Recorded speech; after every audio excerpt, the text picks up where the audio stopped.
Hello, कैसे सब? Good evening. So guys, this is our first class for CDS और NDA और any other defence related exam. So I am starting with polity. And polity हम करेंगे M Laxmikant से. ऐसे ही videos के through हम पूरी लक्ष्मीकांत कवर करेंगे. एंड इसके बाद गैस आपको लक्ष्मीकांत पढ़ने की ज़रूरत नहीं है. Okay, so but you guys have to do कि मैं अभी यहाँ पे जो आपको कराऊंगा, आपको नोट्स बनाने हैं and then you have to revise. Okay, so let's start.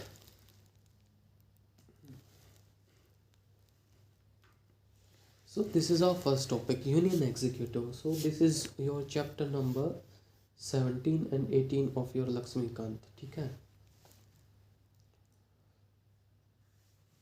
Laxmikant chapter number 17 and 18. Okay, so हम बात करते हैं इसमें यूनियन एग्जीक्यूटिव. देखो, एक होता है यूनियन एग्जीक्यूटिव, एक होता है स्टेट एग्जीक्यूटिव. यूनियन एग्जीक्यूटिव में कौन होंगे? जो सरकार के लोग होंगे. ठीक है, सेंट्रल. यूनियन मतलब सेंट्रल. और स्टेट एग्जीक्यूटिव में स्टेट के लोग होंगे. तो यूनियन एग्जीक्यूटिव में कौन कौन होता है? देखो, सबसे पहले तो ये देखो, ये आता कहाँ पे है. ठीक है, जो हमारा कॉन्स्टिट्यूशन है उसमें कुछ आर्टिकल्स हैं, वो अलग अलग पार्ट्स में डिवाइडेड है. तो उसी में जो आर्टिकल नंबर 52 से 78 है, उसी के अंदर दिया गया है यूनियन एग्जीक्यूटिव के बारे में. ठीक है, कि यूनियन एग्जीक्यूटिव में कौन कौन होगा, कौन इसमें कैसे क्या काम होगा. ठीक है, ऐसे ही. तो इसमें कौन कौन होता है? तो इसमें होता है हमारे सबसे पहले प्रेसिडेंट. ठीक है, उसके बाद होते हैं हमारे vice president. Okay, vice president, then prime minister, then council of minister and then attorney general of India. देखो, इन सबका तो पता है प्रेसिडेंट कौन होता है, सबको पता होगा. Vice president, prime minister, council of minister. हो सकता है आपको इसके बारे में ना पता हो. तो अटॉर्नी जनरल जो होता है वो होता है एडवोकेट ऑफ सेंट्रल गवर्नमेंट. जो हमारी सेंट्रल या यूनियन गवर्नमेंट होती है ना, उसका एडवोकेट होता है. ठीक है, सेंट्रल गवर्नमेंट को जब भी किसी कोर्ट में, किसी भी यूनियन ऑफ इंडिया के अंदर कोई भी कोर्ट होगा, अगर उसमें सेंट्रल गवर्नमेंट का कहीं जिक्र आएगा तो उसको रिप्रेजेंट करने के लिए अटॉर्नी जनरल होगा. ठीक है, हम एक एक करके इनके बारे में पढ़ेंगे. ठीक है, सो आज हम कवर करेंगे हमारे प्रेसिडेंट एंड वाइस प्रेसिडेंट के बारे में. ठीक है, इनका इलेक्शन कैसे होता है, इनके क्या क्या पावर्स हैं, क्या क्या इनकी ड्यूटीज़ हैं. ठीक है, that is in your chapter number 17 and 18 of your M Laxmikanth. Okay, so start करते हैं प्रेसिडेंट और वाइस प्रेसिडेंट के बारे. इनके बारे में पढ़ने से पहले मैं आपको एक मिनट बता ही देता हूँ शुरू से. तो प्रेसिडेंट कौन होता है? सबको पता है, हेड होता है of Indian state, first citizen, symbol of unity, integrity and solidarity to the nation. इसमें यहाँ तक मुझे लगता कोई डाउट होगा. ठीक है, अब बात आती है इलेक्शन. देखो यार, इतना इम्पोर्टेंट बंदा है, हेड बना रखा है स्टेट का, फर्स्ट सिटीजन है, तो ऐसा तो है नहीं कि किसी को भी बना देंगे. ठीक है, तो इसका इलेक्शन का एक मेथड होता है. तो देखते हैं कैसे होता है इलेक्शन. देखो, हमारे जो इलेक्शन है वो कैसे होते हैं, वो दो टाइप से होते हैं. ठीक है, एक होता है हमारा डायरेक्ट इलेक्शन, एक होता है इनडायरेक्ट. ठीक है, डायरेक्ट इलेक्शन में क्या होता है? ठीक है, डायरेक्ट इलेक्शन होता है हमारा on the basis of adult franchise. ठीक है, अब बात आ गई अडल्ट फ्रेंचाइज क्या होती है. ठीक है, अडल्ट फ्रेंचाइज होती है मतलब अडल्ट फ्रेंचाइज, इसका मतलब होता है जो भी देश में 18 साल से ऊपर के हैं बंदे, वो क्या करते हैं, वो वोट करते हैं और अपने रिप्रेजेंटेटिव को डायरेक्टली इलेक्ट करते हैं. जैसे कि हम MPs या MLAs को इलेक्ट करते हैं. ठीक है, ठीक है, जब लोकसभा का इलेक्शन होता है हम MPs को इलेक्ट करते हैं. जब स्टेट का इलेक्शन होता है MLAs को इलेक्ट करते हैं, गांव में सरपंच को इलेक्ट करते हैं. ठीक है, ऐसे. तो ये क्या होते हैं? डायरेक्ट इलेक्शन होते हैं on the basis of adult franchise. जितने भी 18 साल से ऊपर के लोग होते हैं वो वोट करते हैं और जिसको सबसे ज़्यादा वोट मिलती है वो जीत जाता है. ठीक है, लेकिन इनडायरेक्ट इलेक्शंस में ऐसा यूनिवर्सल अडल्ट फ्रेंचाइज के ऊपर नहीं होता है इलेक्शन. ठीक है, इसके ऊपर इलेक्शन नहीं होता है. तो कैसे होता है? तो इसके लिए ना एक अलग से इलेक्टोरल कॉलेज बनाया जाता है. ठीक है, इलेक्टोरल कॉलेज, इसके अंदर वो बंदे होते हैं जो इलेक्शन में पार्टिसिपेट करेंगे, मतलब जो बंदे वोट करेंगे. तो इसके अंदर, ठीक है, तो फिर वो बंदे वो वोट करते हैं, सिर्फ वो बंदे जो उस कॉलेज में शामिल होंगे, और वही बंदे रिप्रेजेंटेटिव मतलब जो भी है उसको इलेक्ट करते हैं, ठीक है। तो ऐसे ही हमारे प्रेसिडेंट साहब के इलेक्शन के लिए जो होता है हमारा इनडायरेक्ट इलेक्शन होता है, तो उसके लिए एक इलेक्टोरल कॉलेज बनाया जाता है। तो कौन कौन होते हैं वो लोग जो हमारे प्रेसिडेंट ऑफ इंडिया को इलेक्ट करते हैं, ठीक है। तो वो होते हैं हमारे all the elected members of Lok Sabha, Rajya Sabha, legislative assemblies of union territories of Delhi, Puducherry and the legislative assemblies of all the states. तो कौन कौन होते हैं वो होते हैं हमारे, देखो सबसे पहले ये जान लेते हैं हमारी, थोड़ा पार्लियामेंट के भी बारे में जान लेते हैं। हमारे दो हाउस होते हैं पार्लियामेंट में, ठीक है। ये हमारी पार्लियामेंट है, इसमें हमारे दो हाउस होते हैं, एक होता है लोकसभा, एक होता है राज्यसभा। लोकसभा को हम बोलते हैं लोअर हाउस, राज्यसभा को हम बोलते हैं अपर हाउस, ठीक है। तो इनमें दो टाइप के इनमें जो मेंबर्स होते हैं, जो बंदे इसमें बैठते हैं, वो कौन से होते हैं, वो होते हैं दो टाइप के। एक होते हैं इलेक्टेड, जो इलेक्ट होके वहाँ पे गए हैं, और दूसरे होते हैं नॉमिनेटेड, ठीक है। ऐसे ही राज्यसभा में होते हैं elected plus nominated, elected plus nominated, ठीक है। ठीक है, जो इलेक्टेड होते हैं उनको तो इलेक्शन के द्वारा सेलेक्ट होते हैं वो तो, ठीक है। और जो नॉमिनेटेड होते हैं उनको कौन नॉमिनेट करता है, उनको नॉमिनेट करते हैं हमारे प्रेसिडेंट, ठीक है। लोकसभा में भी नॉमिनेट करते हैं और राज्यसभा में भी करते हैं, ये हम डिटेल में कवर करेंगे जब हम अपना पार्लियामेंट वाला चैप्टर कवर करेंगे, ठीक है। तो अब देखो प्रेसिडेंट के इलेक्शन में इनमें से कौन कौन पार्टिसिपेट करेगा, तो मतलब जो भी बंदे इलेक्टेड होंगे, इलेक्टेड मेंबर्स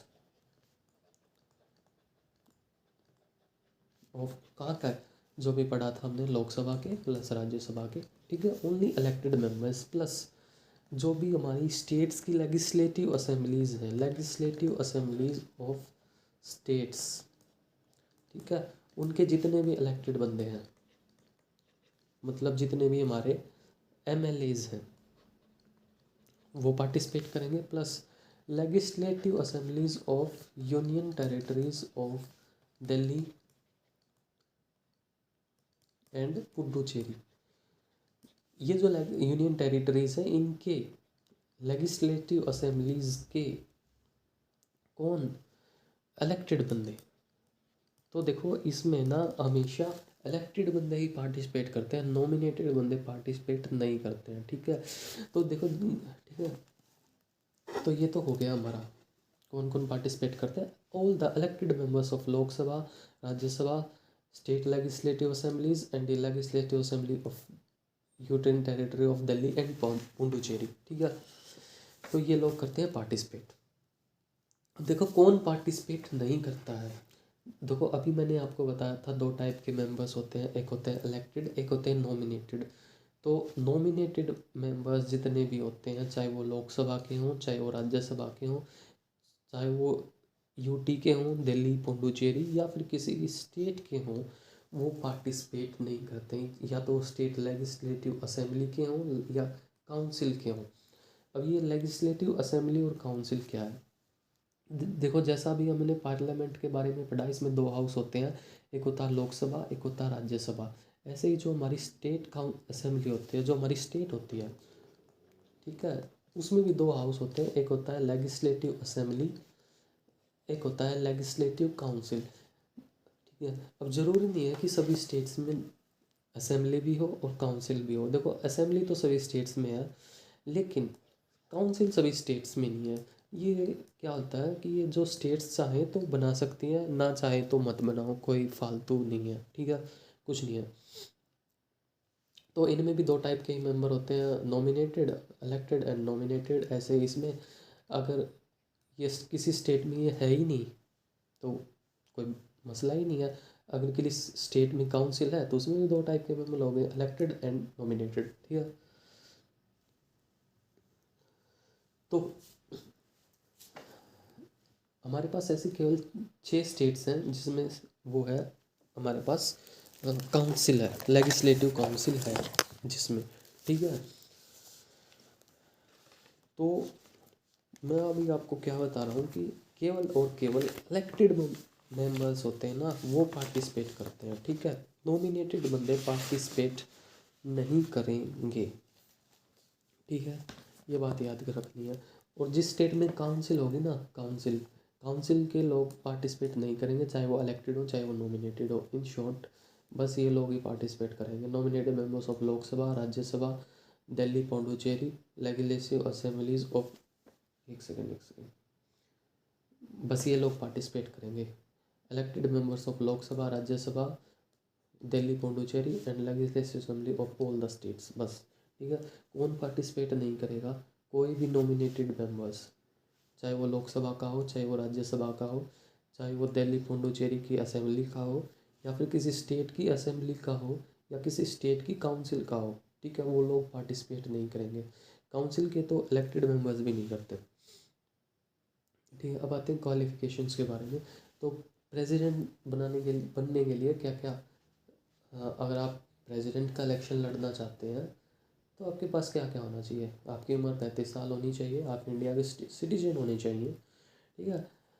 आपके पास आपकी इतनी औकात होनी चाहिए, मतलब कि आपका इलेक्शन हो सके as a member of Lok Sabha, मतलब कि एमपी। तो इस बात को ध्यान से समझना है। वो क्वालिफिकेशंस होनी चाहिए उस आदमी में कि उसको एज ए एमपी इलेक्ट किया जा सके, लेकिन वो एक एमपी होना नहीं चाहिए, ये बात याद रखनी है। उसमें ये क्वालिफिकेशंस होनी चाहिए कि उसको एज ए मेंबर इलेक्ट किया जा सके लोकसभा का, लेकिन he should not be A member of Lok Sabha और राज्यसभा, ठीक है। And he should not hold any office of profit, उसके पास कोई प्राइवेट ऑफिस नहीं होना चाहिए, ठीक है। ओके। टर्म कितने होते हैं? 5 years। इज़ एलिजिबल फॉर री इलेक्शन, मतलब एक बार 5 साल का उसका काम पूरा हो गया तो उसको दोबारा भी वो इलेक्शन में पार्टिसिपेट कर सकता है, दोबारा भी, और कितनी भी टर्म्स के लिए कर सकता है, ठीक है। लेकिन जो हमारा यूएस है ना, उसमें ऐसा नहीं होता है, ठीक है। उसमें जो प्रेसिडेंट है वो केवल 2 बार ही इलेक्ट हो सकता है, उसके पास केवल 2 टर्म्स ही होती हैं, ठीक है। उससे ज़्यादा वो इलेक्ट नहीं हो सकता। लेकिन इंडिया में ऐसा नहीं है। इंडिया में प्रेसिडेंट इज़ एलिजिबल फॉर री इलेक्शन, ठीक है। ये आते हैं, he has the security of tenure. इसका क्या मतलब है, इस सिक्योरिटी ऑफ टेन्योर का? तो भाई इसका मतलब है कि जो हमारा प्रेसिडेंट है उसको मुंह उठा के कोई भी रिमूव नहीं कर सकता, ठीक है। क्योंकि देखो, मतलब कि उसको रिमूव करने के लिए एक स्पेशल प्रोसीजर होता है, वो होता है इम्पीचमेंट। मतलब यार देखो, इतना बड़ा ऑफिस दिया है उनको, अब ये थोड़ी ना कि प्रेसिडेंट आया सुबह सुबह और लोकसभा वाले बोले उनको, हाँ भाई जाओ, तुमको निकाल दिया, तुम्हारा काम हो गया, तुम जाओ। तो ऐसा नहीं होता, ठीक है। उनको रिमूव करने के लिए एक प्रोसेस होता है जो हम पढ़ेंगे, ठीक है, आगे। हाँ, वो रिज़ाइन कर सकते हैं किसी भी टाइम जब वो चाहें। किसको रिज़ाइन करते हैं? वाइस प्रेसिडेंट को, ठीक है। He can not be arrested, उन जब वो प्रेसिडेंट है उनको अरेस्ट नहीं किया जा सकता, या और जेल में भी नहीं जा सकता, या और आना था, ऑफ लिख दिया, कोई नहीं, सॉरी।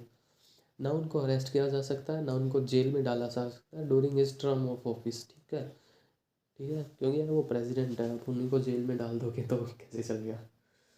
लेकिन we can start civil proceedings after giving a notice of 14 days। लेकिन उनके अगेंस्ट सिविल केस शुरू हो सकता है कोर्ट में, लेकिन उसके लिए भी आपको पहले 14 दिन का नोटिस देना पड़ेगा कि देखो भी तुम्हारे खिलाफ ये सिविल केस आया है और हम शुरू कर रहे हैं 14 दिन में, ठीक है, चेतावनी दे रहे हैं तुम्हें। ऐसा हो सकता है, लेकिन हाँ, अरेस्ट नहीं किया जा सकता और जेल में नहीं डाला जा सकता, ठीक है। अब आता थी इलेक्शन। जो इलेक्शन होते हैं उनके, जिसमें कौन कौन पार्टिसिपेट करता है? All the elected members of, कौन अभी बताया था कहाँ कहाँ की, Lok Sabha, Rajya Sabha, of the legislative assemblies of Delhi, Puducherry end of all the states, इनके जितने भी इलेक्टेड मेंबर्स होंगे। तो वो जो इलेक्शन है वो कंडक्ट कौन कराता है? वो कंडक्ट कराता है हमारा इलेक्शन कमीशन ऑफ इंडिया। अब मान लो इलेक्शन कमीशन ऑफ इंडिया ने इलेक्शन कंडक्ट कराया और बीच में ही या बाद में कुछ लफड़ा हो गया, तो उसको सुलझाने के लिए कौन आएगा? वही हमारे एक ही भाई साहब जो हर चीज़ में कूद पड़ते हैं, सुप्रीम कोर्ट ऑफ इंडिया, ठीक है। और जो सुप्रीम कोर्ट का डिसीजन होता है ना इस रिगार्डिंग, वो होता है फाइनल, बस हमने बोल दिया जो बोल दिया। मतलब कि मान लो इलेक्शन हो गया प्रेसिडेंट का, ठीक है, लेकिन बाद में कोई लफड़ा हो गया कि ये ऐसे ऐसे ये तो बंदा एलिजिबल ही नहीं है या कुछ और, तो उसको सुलझाने के लिए हमारे सुप्रीम कोर्ट वाले भाई साहब आएंगे, ठीक है, और जो डिसीजन वो लेंगे वो फाइनल होगा, वो सबको मानना पड़ेगा, ठीक है। पत्थर की लकीर हो गई मतलब इनकी बात। Next we talk about impeachment of president. अभी हमने बात करी थी ना कि सॉरी गाइस मेरी तबीयत थोड़ी ठीक नहीं है।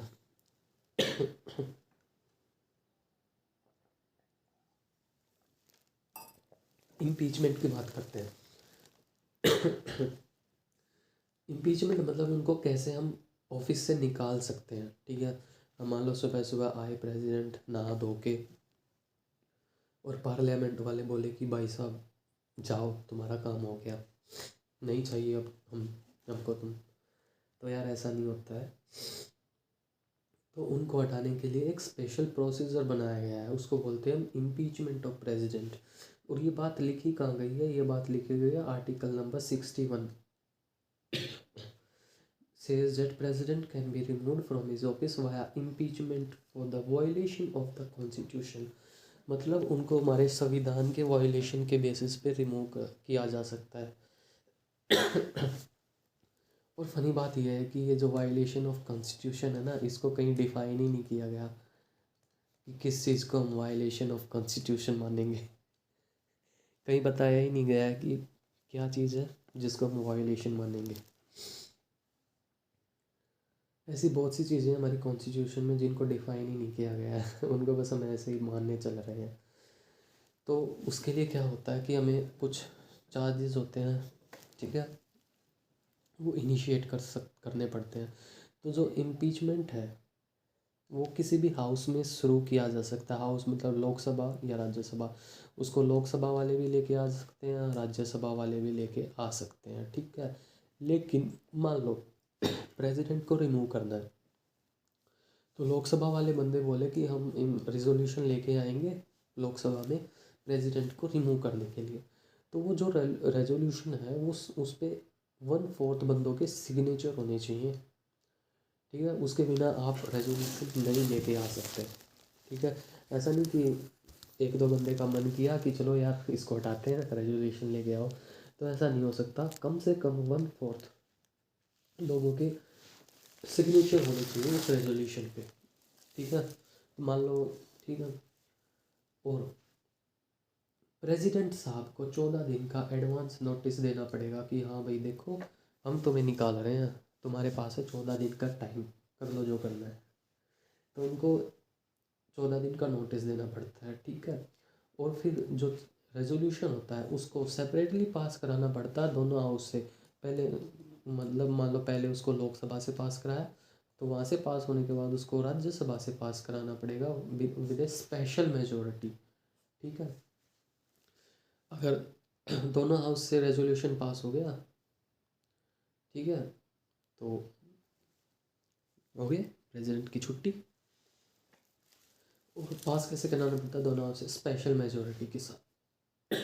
स्पेशल मेजोरिटी क्या होती है, सिंपल मेजोरिटी क्या होती है, ये हम आगे जाके पढ़ेंगे, ठीक है। तो वैसे होते हैं हमारे प्रेसिडेंट साहब रिमूव। और आज तक हमारा कोई भी प्रेसिडेंट रिमूव नहीं किया गया है। मान लो लोकसभा ने पास कर दिया, राज्यसभा में फेल हो गया, नहीं हुआ पास, तो प्रेसिडेंट रिमूव नहीं हो सकते। दोनों से पास कराना पड़ेगा सेपरेटली विद स्पेशल मेजोरिटी। और आज तक ऐसे किसी को भी नहीं निकाला गया है, ठीक है। नेक्स्ट है हमारे अब देखो, अब मैंने बताया मैं आपको कि इम्पीचमेंट को दोनों हाउसेस से पास कराना पड़ेगा। पास कराने का मतलब क्या है? मतलब जो दोनों हाउसेस में जो बंदे बैठे होते हैं वो करते हैं वोट। एक वोट करते हैं अगेंस्ट और एक करते हैं उसके विद, ठीक है। अगेंस्ट वोट करेंगे तो मतलब पता है अगेंस्ट हो गया, ये उसके साथ में वोट करेंगे तो, ठीक है। तो देखो कौन कौन वोट करता है। तो वोट करते हैं हमारे, देखो इलेक्शन में जब प्रेसिडेंट को इलेक्ट किया जाता है तो सब लोग हिस्सा लेते हैं, ठीक है। कौन कौन? स्टेट्स वाले भी हिस्सा लेते हैं मतलब इलेक्शन में, जब हम प्रेसिडेंट को इलेक्ट करते हैं तो कौन कौन पार्ट लेता है? इलेक्टेड मेंबर्स ऑफ, मैं ये बार बार इसलिए बता रहा हूँ क्योंकि इसमें बच्चे कंफ्यूज होते हैं। कौन कौन?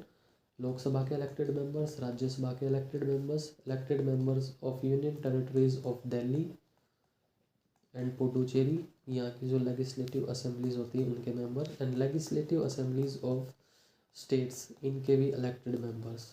ठीक है, इनके भी इलेक्टेड, ये बंदे पार्टिसिपेट करते हैं। ठीक है, अब बात आती है रिमूवल में कौन कौन पार्टिसिपेट करता है? मतलब जो एमपी रेजोल्यूशन लाया जाता है पार्लियामेंट में, उसको पास कराना पड़ता है। पास कराने के लिए उसमें वोट देने पड़ते हैं। तो कौन कौन वोट कर सकता है? तो उसमें ये लोग वोट नहीं कर सकते, दिल्ली वाले भी नहीं, पुडुचेरी वाले भी नहीं, स्टेट्स वाले भी नहीं, केवल पार्लियामेंट वाले। और पार्लियामेंट वाले कौन कौन? इलेक्टेड भी,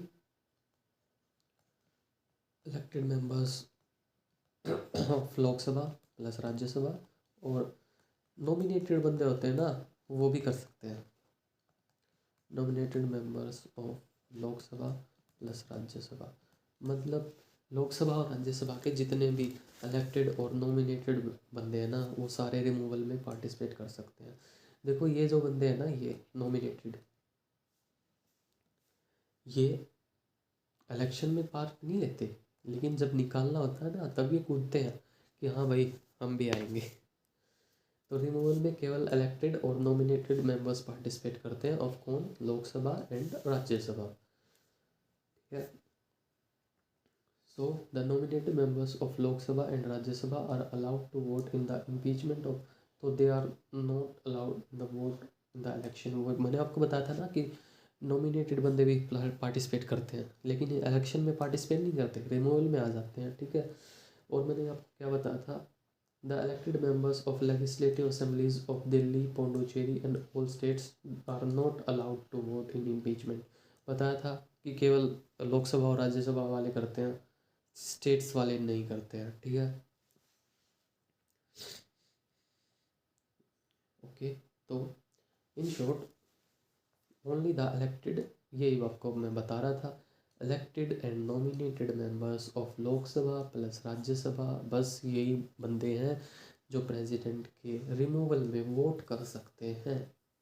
ठीक है, केवल और केवल लोकसभा और राज्यसभा के नॉमिनेटेड एंड इलेक्टेड मेंबर्स। अब बात करते हैं पावर्स, क्या क्या पावर्स होती हैं हमारे प्रेसिडेंट के पास। He can summon, prorogue the parliament, summon a joint sitting, can address the parliament on the first session of every year। वो क्या करते हैं, हमारे जो पार्लियामेंट होती है उसके अलग अलग सेशंस होते हैं। ठीक है, तो उन सेशंस को जब बुलाया जाता है तो कौन बुलाता है? उनको प्रेसिडेंट साहब बुलाते हैं हमारे। फिर हम इनको अच्छे से कवर करेंगे जब हम अपना पार्लियामेंट वाला चैप्टर पढ़ेंगे। ठीक है, he can summon a joint sitting. Joint sitting क्या होती है? देखो, मान लो ये हमारे दो हाउसेस हैं, ये हमारी पार्लियामेंट है, दिस इज आवर पार्लियामेंट। इसके क्या दो हाउस हैं, लोकसभा एंड राज्यसभा। ठीक है, इसकी अलग सीटिंग होती है, इसकी अलग सीटिंग होती है। मान लो हमारी जो गवर्नमेंट है कोई बिल लेके आई, तो उसको बिल, जब हम उसको इंट्रोड्यूस करते हैं ना किसी भी हाउस में, वो होता है बिल। ठीक है, पहले उसको हमें लोकसभा से पास कराना पड़ता है, उसके बाद हमें उसको राज्यसभा में पास कराना पड़ता है। इन दोनों से पास करा के बिल को भेजते हैं प्रेसिडेंट साहब के पास, और जब प्रेसिडेंट अपनी मंजूरी दे देते हैं ना बिल को, तो बिल पास हो जाता है और वो बन जाता है एक्ट। ठीक है, तो पहले सेपरेटली पहले लोकसभा से कराना पड़ता है, राज्यसभा से, and then it is sent to the president. ठीक है, अब मान लो गवर्नमेंट कोई बिल लेके आई, ठीक है, लोकसभा में मान लो उनकी मेजोरिटी है, लोकसभा में उन्होंने पास करा दिया। ठीक है, मान लो मोदी जी हमारे कोई बिल लेके आए, मोदी जी के पास लोकसभा में कितनी सीट है, काफ़ी है ना, शायद 300 प्लस है, शायद, मुझे पक्का नहीं पता। तो मेजोरिटी है उनके पास, तो उन्होंने लोकसभा में करा दिया पास। और मान लो फिर वो गया राज्यसभा में, मान लो राज्यसभा में उनके पास मेजोरिटी नहीं है, ठीक है, उनके बंदे नहीं है राज्यसभा में, तो राज्यसभा में मान लो वो बिल गया अटक, उन्होंने पास करने से मना कर दिया, कहेगी हम नहीं करेंगे पास भी, ठीक है, हमारी मर्जी, हम नहीं कर रहे, बोलो क्या कर लोगे। तो इस केस में ज्वाइंट सिटिंग बुलाई जाती है, ज्वाइंट सिटिंग, ठीक है। इसको कौन बुलाता है, तो फिर हमारे जो प्रेसिडेंट साहब हैं, मान लो ये दो भाई हैं, ये एक छोटा भाई है, ये बड़ा भाई है, ये इनके बाप है, तो फिर ये इनके बाप है ना जो प्रेसिडेंट, ये इन दोनों को साथ में बिठाएंगे, हाँ भाई बैठो, ज्वाइंट सीटिंग, लोकसभा वालों को भी बिठाएंगे एक साथ और राज्यसभा वालों को भी एक साथ बिठाएंगे, ठीक है। फिर उस बिल को लेके आएंगे और फिर उस बिल को ऊपर वोट करेंगे, और अगर उसमें मेजोरिटी ऑफ वोट्स मिल जाते हैं तो बिल हो गया मतलब पास। ऐसे मतलब जो कोई बिल अटक जाता है ना, उसको पास कराने के लिए ज्वाइंट सिटिंग बुलाई जाती है। कौन बुलाता है उसको, उसको बुलाते हैं हमारे प्रेसिडेंट साहब, ठीक है। इन दोनों को साथ में बैठाते हैं, चलो भाई करो बात, क्या लफड़ा है तुम्हारा, ठीक है। लेकिन जो ज्वाइंट सिटिंग होती है ना, बुलाते तो प्रेसिडेंट साहब हैं, लेकिन उनको प्रिसाइड करने का काम करता है हमारे speaker of Lok Sabha, speaker of Lok Sabha joint sitting को प्रिसाइड करते हैं, मतलब चेयर करते हैं। और जितने भी रूल्स फॉलो होते हैं ना ज्वाइंट सिटिंग में, वो सारे लोकसभा वाले फॉलो होते हैं, मतलब ज्वाइंट सिटिंग में जिस लोकसभा वालों की ही चलती है, जितने भी रूल्स होंगे इनके फॉलो होंगे। तो मतलब मैक्सिमम केसेस में क्या होता है कि जो लोकसभा में ने पास किया है ना, वो ज्वाइंट सिटिंग में भी पास हो जाता है, क्योंकि सारे लोकसभा के रूल फॉलो होते हैं उसमें। तो ये हो गया हमारी ज्वाइंट सिटिंग के बारे में, ठीक है।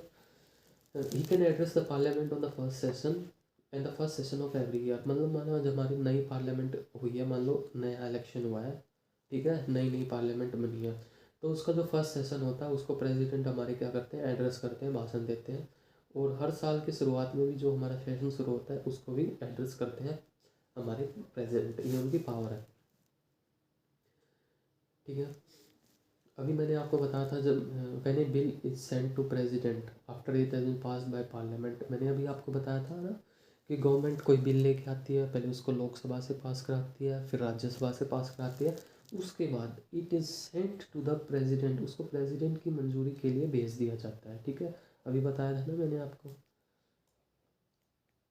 तो देखो प्रेसिडेंट की मंजूरी के लिए भेज दिया जाता है, ठीक है। तो ये बात कहाँ पे लिखी हुई है कि आपको पहले बिल पार्लियामेंट से पास कराना है, फिर आपको प्रेसिडेंट के पास भेजना है, तो ये बात लिखी हुई है आर्टिकल नंबर 111 में, ठीक है।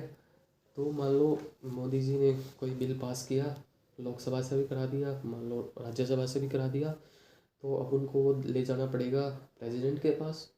तो प्रेसिडेंट के पास इस कंडीशन में तीन ऑप्शन होते हैं, ठीक है।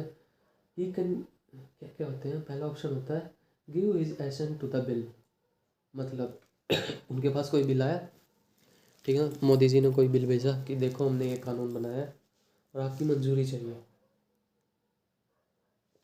तो उनके पास एक ऑप्शन होता है कि हाँ भाई चलो दे दी मंजूरी, मौज करो, हो गया तुम्हारा एक्ट, मज़े करो।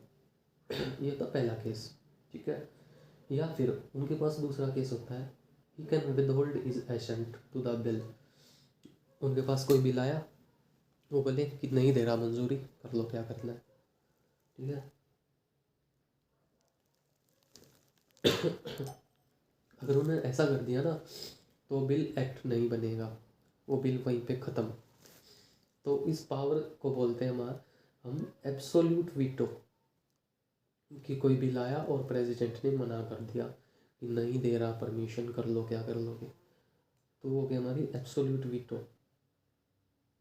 और तीसरा क्या होता है कि वो उस बिल को रिटर्न कर सकते हैं। रिटर्न करने का मतलब क्या है कि प्रेसिडेंट के पास कोई बिल आया कि देखो सर हमने ये बिल लेके आए हैं और हमने इसको लोकसभा और राज्यसभा से पास करा लिया है, बस आपकी मंजूरी चाहिए, तो प्रेसिडेंट क्या कर सकते हैं, उस बिल को वापस भेज सकते हैं कि उसने पढ़ा प्रेसिडेंट ने, उसको कुछ कमियां लगी तो उन्होंने वापस भेज दिया, देखो देखो ऐसे दिक्कत है, इसको ठीक करो तुम, उसके बाद लेके आना, तो ऐसे बिल को वापस भेज सकते हैं, ठीक है। लेकिन जो मनी बिल होता है ना, उसको प्रेसिडेंट हमारे वापस नहीं भेज सकते, उसको या तो एसेंट देंगे या एसेंट नहीं देंगे, ठीक है, लेकिन वापस नहीं भेज सकते। क्यों नहीं भेज सकते वापस? क्योंकि जो मनी बिल होता है ना, वो इसको इंट्रोड्यूस करने से पहले प्रेसिडेंट साहब की परमिशन लेनी पड़ती है, ठीक है। पहले प्रेसिडेंट परमिशन लेगा मनी बिल के लिए, तभी उसको लोकसभा या राज्यसभा में इंट्रोड्यूस किया जाएगा, ठीक है।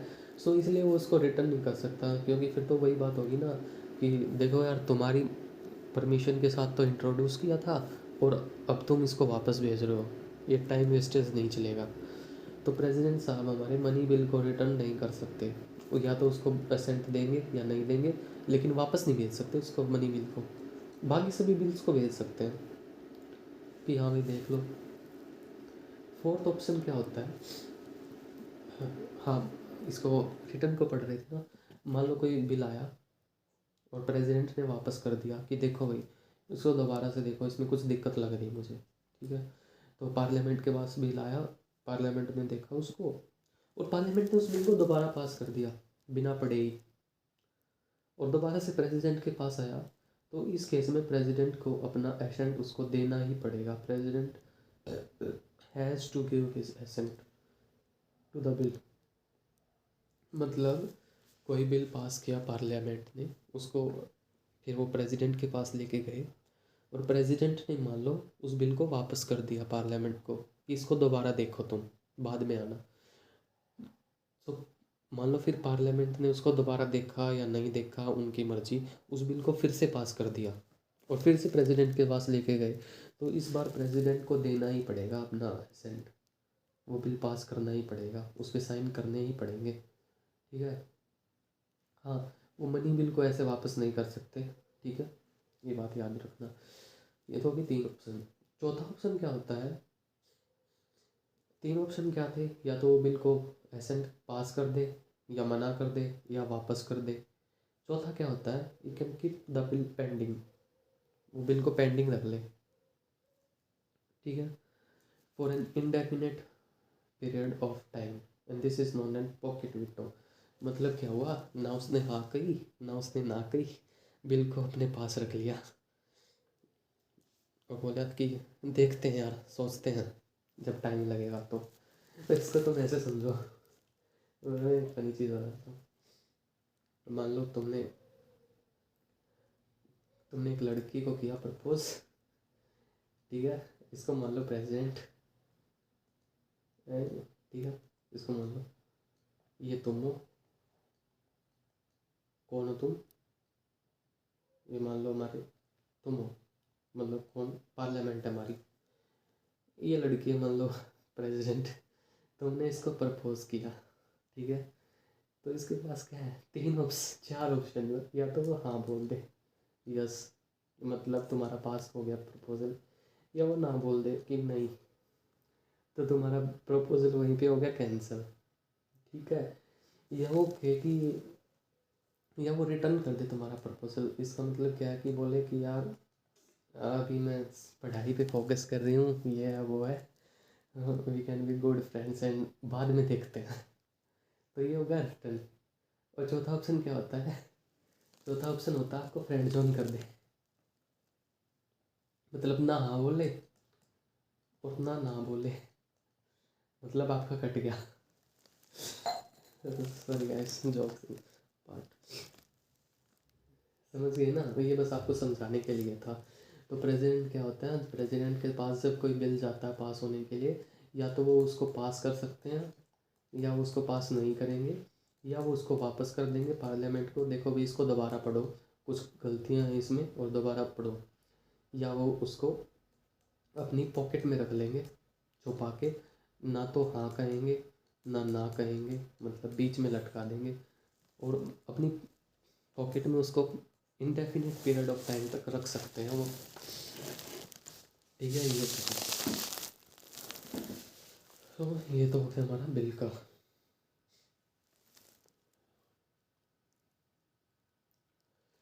अब बात करते हैं ऑर्डिनेंसेस की। देखो, ऑर्डिनेंसेस कुछ नहीं होता है, एक सिंपल कानून ही मान लो यार।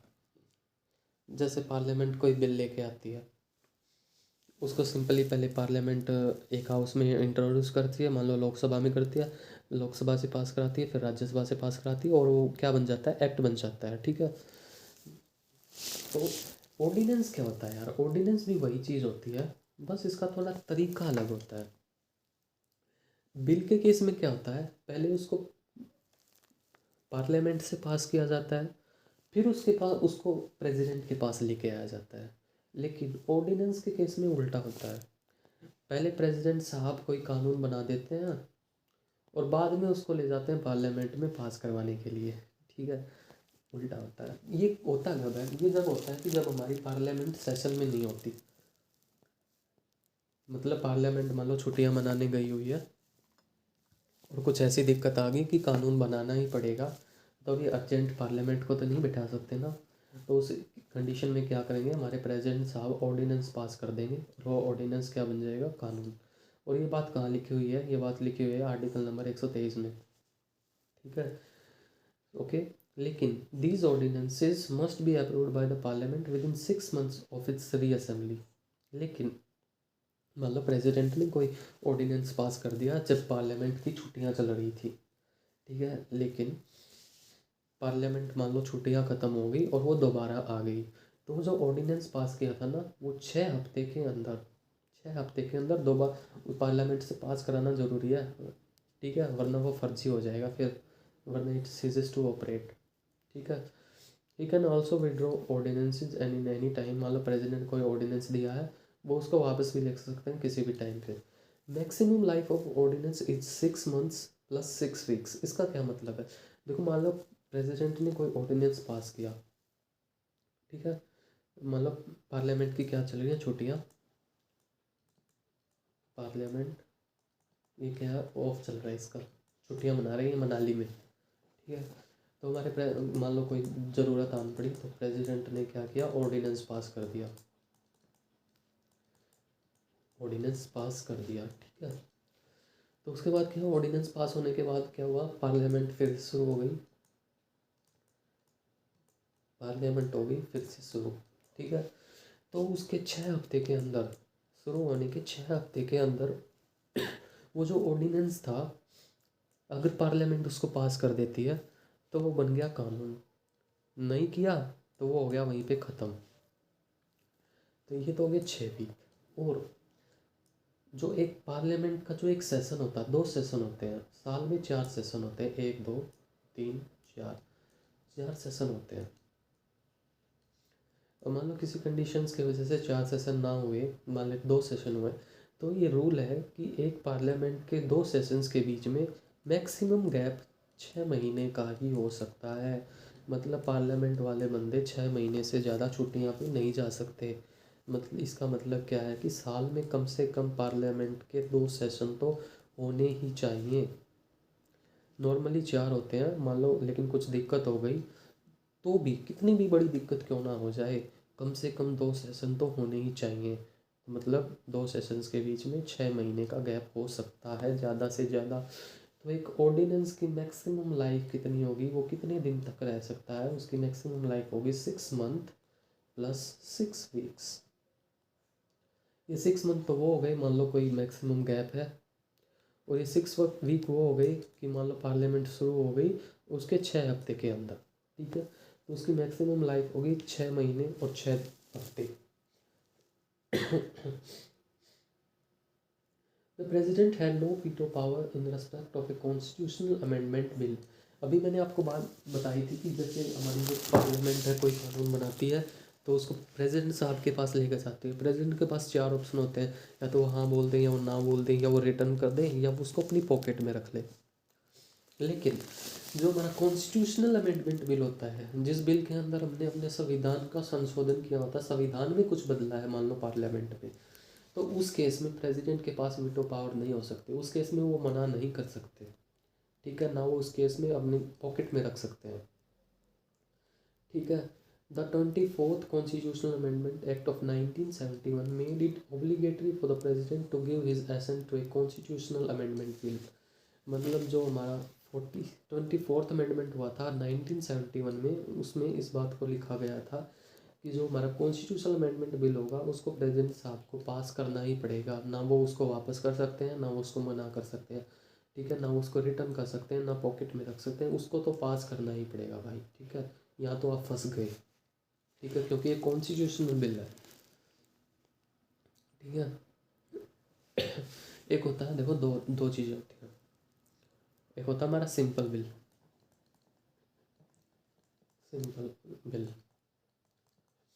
या इसको बोलते हैं ऑर्डिनरी बिल भी इसी को बोलते हैं, ऑर्डिनरी। एक होता है हमारा मनी बिल, एक होता है हमारा कॉन्स्टिट्यूशनल अमेंडमेंट बिल। इसके अंदर हम कॉन्स्टिट्यूशन में अमेंडमेंट करते हैं, बदलते हैं उसको, ठीक है। तीनों को ही पास करवाने के लिए प्रेसिडेंट के पास तो लेके जाना ही पड़ता है, ठीक है। ऑर्डिनरी बिल में क्या होता है, पहले पार्लियामेंट पास करती है, फिर प्रेसिडेंट के पास लेके जाते हैं उसकी परमिशन लेने के लिए। तो इसमें क्या कर सकते हैं, इसमें 4 ऑप्शन होते हैं प्रेसिडेंट साहब के बारे में, साहब के पास, या तो वो हाँ पास कर दें, या वो मना कर दें, या वो उस बिल को रिटर्न कर दें, या वो उस बिल को अपनी पॉकेट में रख लें, ना तो वो हाँ बोले ना वो ना बोले, ठीक है। ये होगी 4 ऑप्शन। फिर आता है मनी बिल, ठीक है। मनी बिल को पार्लियामेंट में इंट्रोड्यूस करने के लिए हमारे प्रेसिडेंट की पहले प्रायर परमिशन लेनी पड़ती है। अगर वो परमिशन देंगे तो ही वो पार्लियामेंट में इंट्रोड्यूस हो सकता है। तो पहले पार्लियामेंट में वो इंट्रोड्यूस होगा प्रेसिडेंट की परमिशन के बाद, उसके बाद पार्लियामेंट उसको पास करेगी, उसके बाद उसको प्रेसिडेंट के पास ले जाया जाएगा। इसमें उसके पास 3 ऑप्शन होते हैं, या तो वो हाँ बोल सकते हैं, या वो, ठीक है, या वो ना बोल सकते हैं, या वो उसको पॉकेट में रख सकते हैं, ठीक है, पॉकेट, ठीक है, मतलब ना हाँ बोले ना ना बोले, लेकिन वो उसको रिटर्न नहीं कर पाएंगे, मतलब उसको दोबारा पार्लियामेंट में नहीं भेज पाएंगे कि हाँ यार देख लो यार, तुम दोबारा बढ़ के देख लो इसको, नहीं भेज, क्यों नहीं भेज पाएंगे, क्योंकि यार वो उसी की परमिशन से तो इंट्रोड्यूस हुआ था, वो बार बार ऐसे करता रहेगा तो ऐसे थोड़ी ना चलेगा। और तीसरा होता है हमारा कॉन्स्टिट्यूशनल अमेंडमेंट बिल। इसमें क्या होता है, इसमें केवल एक ही ऑप्शन होता है, वो क्या होता है कि तेरे को हाँ बोलनी ही पड़ेगी, ठीक है। जो जो ये रिटर्न करने वाला केस होता है ना, वो जो होता है ऑर्डिनरी बिल में, अगर मान लो प्रेसिडेंट ने बिल क्या कर दिया, रिटर्न कर दिया, और रिटर्न करने के बाद पार्लियामेंट ने उसको दोबारा पास कर दिया, तो दूसरी बार फिर से प्रेसिडेंट के पास ले गए, तो इस बार उसको वो पास करना ही पड़ेगा, यहाँ भी वो फंस जाता है, ठीक है। उसके बाद आता है pardoning power of president. Pardoning power क्या होती है, ये पहले सबसे पहले तो मतलब लिखा हुआ है, लिखा हुआ है आर्टिकल नंबर 72 में, the pardoning power of president includes the following. उसके पास 4 पावर होती हैं, पार्डन, कम्यूटेशन, एक सेकेंड,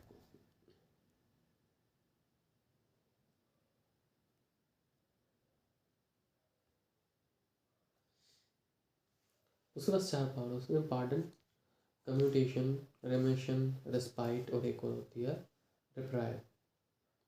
तो इनका मतलब क्या है, पार्डन, पार्डन मतलब क्या होता है, किसी चीज़ को, किसी को क्षमा कर देना, माफ़ी दे देना। मान ली किसी ने कोई कांड किया, मान लो तुमने पिंकी का दिल तोड़ा है, ठीक है, और वो चली गई प्रेसिडेंट के पास, ठीक है, तो प्रेसिडेंट ने तुम्हें माफ़ कर दिया, तो वो क्या, उसकी पार्डनिंग पावर है। तो इसमें 4 टाइप होते हैं pardon. It removes the sentence and the conviction. मान लो कोई बंदा है, उसके ऊपर कोई केस है, उसको फांसी की सज़ा हुई है, लेकिन प्रेसिडेंट ने उसको पार्डन कर दिया, मतलब क्या हुआ, उसका केस भी फ्री हो गया, उसका सेंटेंस भी, मतलब कुछ नहीं रहा उसके ऊपर, वो हो गया फ्री, सब कुछ माफ़, मोजलो, ठीक है। एक होता है कम्यूटेशन। कम्यूटेशन में क्या होता है, it reduce the severity of punishment.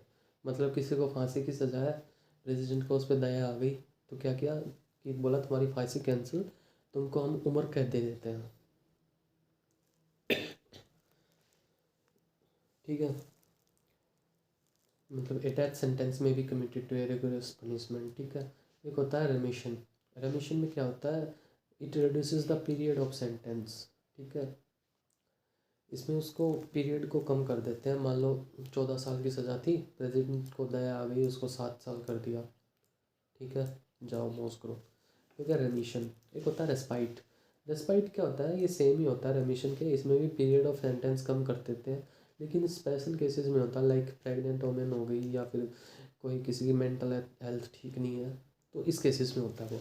और रिप्राइड क्या होता है, putting a temporary stay on the punishment, मतलब पनिशमेंट में क्या लगा देंगे, एक स्टे लगा देंगे। ठीक है। तो वैसे ये था हमारे प्रेसिडेंट के बारे में। और जो पार्डनिंग पावर होती है प्रेसिडेंट की, is independent of judiciary and it is an executive power, मतलब प्रेसिडेंट ने जो बोल दिया सो बोल दिया, उसको आप कोर्ट में चैलेंज नहीं कर सकते। मान लो किसी को फांसी हुई थी और प्रेसिडेंट ने उसको माफ़ कर दिया, तो उसको कोर्ट में चैलेंज ही नहीं किया जा सकता कि तुमने उसको क्यों माफ़ कर दिया। ठीक है, उसकी मर्जी। उसके बाद बस थोड़ा सा ही बताया वाइस प्रेसिडेंट, बस हो गया इसके 2-3, ये तो छोटा ही सा टॉपिक है। वाइस प्रेसिडेंट कौन होता है, उससे प्रेसिडेंट के छोटे भाई होते हैं हमारे। ठीक है, इसको इलेक्ट कौन कर सकता है, इसको देखो, प्रेसिडेंट को इलेक्ट करने के लिए स्टेट्स वाले भी आते हैं, यूनियन टेरिटरी वाले भी आते हैं, लेकिन इसको इलेक्टेड करने के लिए कौन आते हैं, both the elected and nominated members of Lok Sabha and Rajya Sabha. देखो एक बात बताऊँ, जो बंदे प्रेसिडेंट को इम्पीच करते हैं ना, वही बंदे वाइस प्रेसिडेंट को इलेक्ट करते हैं। मैंने आपको बताया था इम्पीचमेंट ऑफ प्रेसिडेंट में कौन पार्टिसिपेट करता है, elected and nominated members of Lok Sabha and Rajya Sabha. और वाइस प्रेसिडेंट के इलेक्शन में कौन पार्टिसिपेट करता है, यही nominated and elected members of Lok Sabha and Rajya Sabha. Qualifications वही हैं, citizen of India 35 years of age should be qualified for the election of the member of Rajya Sabha. President के केस में होता था he should be qualified as the member of Lok Sabha, लेकिन vice president के case में होता है राज्यसभा। उसके पास इतनी काबिलियत होनी चाहिए कि वो राज्यसभा का मेंबर इलेक्ट हो सके, लेकिन एक मेंबर होना नहीं चाहिए। He should not be a member of either house of the parliament, but he should be qualified to be a member of Rajya Sabha. Conditions of office यही है जो भी मैंने बताया, should not be a member of लोक सभा और राज्य सभा, should not hold any office of profit, terms वही 5 साल के होते हैं, रिजाइन कर सकते हैं किसी भी टाइम प्रेसिडेंट को, री इलेक्शन के लिए एलिजिबल होते हैं। ठीक है, इनके रिमूवल के लिए हमें कोई इम्पीचमेंट की ज़रूरत नहीं पड़ती है, जैसे प्रेसिडेंट में होता है ऐसा इस केस में नहीं होता।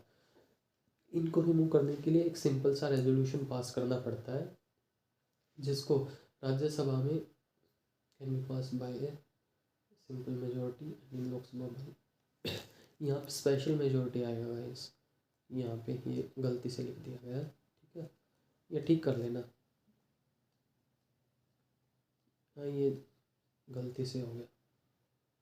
ठीक है, उनको एक रेजोल्यूशन से रिमूव कर दिया जा सकता है, जो कि लोकसभा में पास होना चाहिए सिंपल मेजोरिटी से, एंड राज्यसभा में पास होना चाहिए स्पेशल मेजोरिटी से। ठीक है, resolution on the removal of vice president can only be introduce in Rajya Sabha and not in Lok Sabha. मतलब उनके रेजोल्यूशन रिमूवल के लिए जो रेजोल्यूशन लाया जा सकता है, उसको पहले राज्यसभा में इंट्रोड्यूस करना पड़ेगा, वहाँ से उसको स्पेशल मेजोरिटी से पास कराना पड़ेगा, उसके बाद लोकसभा में लेके जाना पड़ेगा, वहाँ से सिंपल मेजोरिटी से पास कराना पड़ेगा। ठीक है, ठीक है, उसके बाद वाइस और उससे पहले 14 दिन का एडवांस नोटिस देना पड़ेगा वाइस प्रेसिडेंट साहब को, देखो भाई आपको निकाल रहे हैं, 14 दिन का टाइम है तुम्हारे पास। ठीक है, तो क्या है प्रोसेस, एक रेजोल्यूशन लेके आना पड़ेगा राज्यसभा के अंदर, जहाँ से उसको पास कराना पड़ेगा विद स्पेशल मेजोरिटी, फिर उसको लेके जाना पड़ेगा लोकसभा में, जहाँ से उसको पास कराना पड़ेगा सिंपल मेजोरिटी के साथ, और एक नोटिस देना पड़ेगा 14 दिन का। ओके, और उसके बाद वो हो जाएगा रिमूव। बात करते हैं पावर्स एंड फंक्शंस, क्या क्या पावर होती है इनके पास भी। पावर होती है, जैसे प्रेसिडेंट के पास कुछ पावर होती है, इनके पास भी कुछ पावर्स होती हैं। तो क्या ex officio chairman of Rajya Sabha, वो एक्ट करते हैं as a chairman of Rajya Sabha. ठीक है, राज्यसभा मैंने बताया था क्या होता है, अपर हाउस होता है ऑफ द पार्लियामेंट। ठीक है, in case of vacancy in office of president, मान लो प्रेसिडेंट के ऑफिस में कोई वैकेंसी होगी, प्रेसिडेंट बीमार हो गए या मर गया, कुछ भी हो गया, और कोई नया बंदा इलेक्ट नहीं हुआ है, तो इन उस केस में vice president can act as a president, but for maximum period of 6 month, लेकिन केवल 6 महीने के लिए एक्ट कर सकता है। ठीक है, मान लो प्रेसिडेंट को कुछ दिक्कत होगी, मर गया वो, मान ले वो, तो वाइस प्रेसिडेंट उस केस में प्रेसिडेंट बन जाता है, लेकिन only for a period of 6 months. 6 महीने के अंदर आपको दोबारा इलेक्शन कराना ही पड़ेगा। Okay, that's about president and vice president, and that was your chapter number 17 and 18 of your Laxmikanth. ठीक है, सो इसके बाद मुझे नहीं लगता आपको लक्ष्मीकांत पढ़नी पड़ेगी। And I will send this PDF। मैं ये PDF है ये भेज दूंगा यहाँ पे। ये टेलीग्राम चैनल है, इसी नाम से ये ज्वाइन कर लेना।